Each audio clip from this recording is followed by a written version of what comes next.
গুৱাহাটীৰ জালুকবাৰীত ভয়ংকৰ পথ দুৰ্ঘটনা। অচিনাক্ত বাহনে মহতিয়াই লৈ যায় এজন লোকক। ঘটনাস্থলীতে মৃত্যু হয় লোকজনৰ।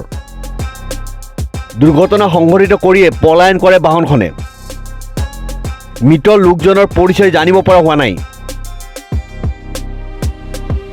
মহানগৰীৰ জালুকবাৰীত যোৱা নিশা এক ভয়ংকৰ পথ দুৰ্ঘটনা সংঘটিত হয়। জালুকবাৰীৰ 7 মাইল অভিমুখী ৰাষ্ট্ৰীয় ঘাইপথত সংঘটিত হয় এই পথ দুৰ্ঘটনাটো। অচিনাক্ত বাহনৰ খুন্দাত থিতাতে মৃত্যু হয় এজন অচিনাক্ত যুৱকৰ। আৰক্ষী সূত্ৰে জানিব পৰা মতে অচিনাক্ত যুৱকজনে ৰাষ্ট্ৰীয় ঘাইপথ পাৰ হোৱাৰ সময়তে সংঘটিত হয় পথ দুৰ্ঘটনাটো। দুৰ্ঘটনাটো সংঘটিত কৰি ঘটনাস্থলীৰ পৰা পলায়ন কৰে অচিনাক্ত বাহনখনে। পিছত একাংশ লোকৰ খবৰৰ ভিত্তিত ঘটনাস্থলীত উপস্থিত হৈ জালুকবাৰী যান বাহন আৰক্ষীয়ে মৃতদেহটো উদ্ধাৰ কৰি মৰণোত্তৰ পৰীক্ষাগাৰলৈ প্ৰেৰণ কৰে।